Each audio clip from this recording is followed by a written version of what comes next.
Breaking tonight, a newly released batch of 44 private server emails is shedding light on questionable ties between top Hillary Clinton aides during her time at the State Department and the Clinton Foundation.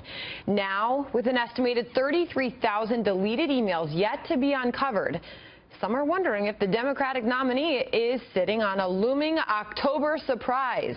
The Wall Street Journal reports, quote, if those emails do surface, she will try to blame Donald Trump or Vladimir Putin or WikiLeaks.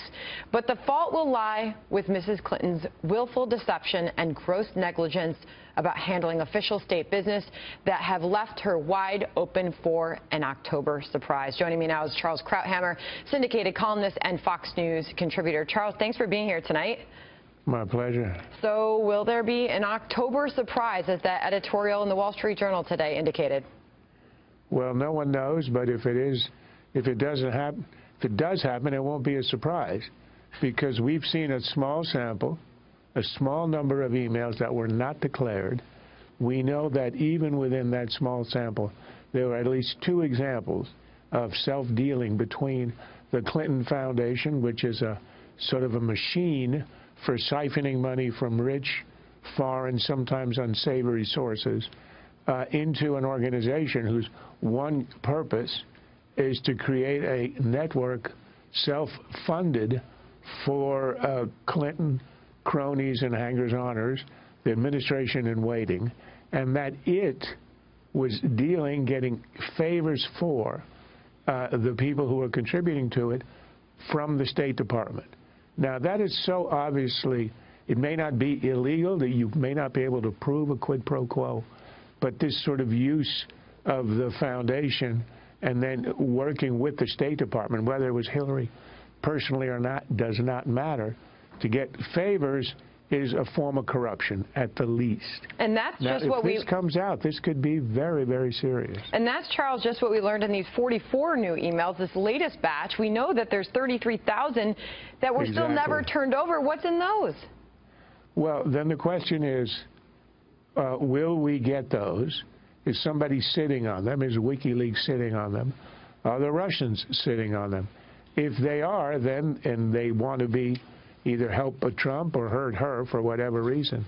And remember, Putin he blamed Hillary herself personally for the demonstrations that followed his electoral victory when he won the presidency, which was obviously a fraud.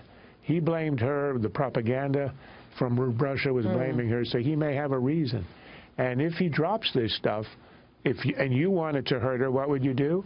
You would do it in the middle, the end of October, when there's no time to respond, and it could explode her candidacy. Well, and to be clear, WikiLeaks founder Julian Assange has hinted that may happen.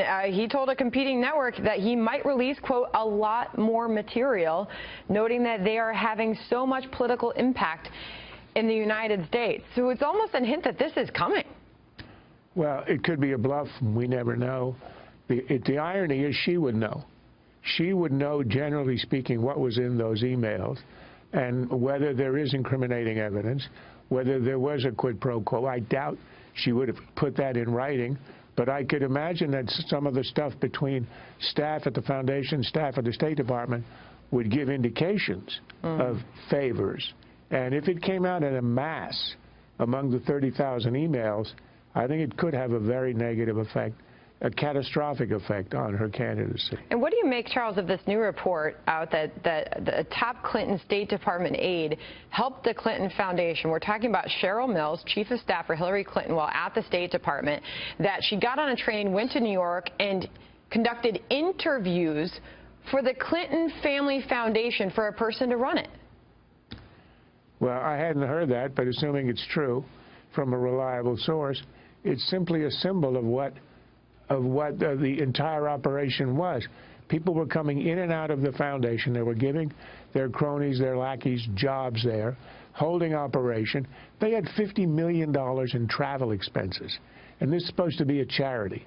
It was not a charity. It was a sort of headquarters of Clinton, Inc., and the fact that they did not draw a strict line between State Department and the foundation is, to me, astonishing, not because it's quite politically immoral, but because it is so stupid.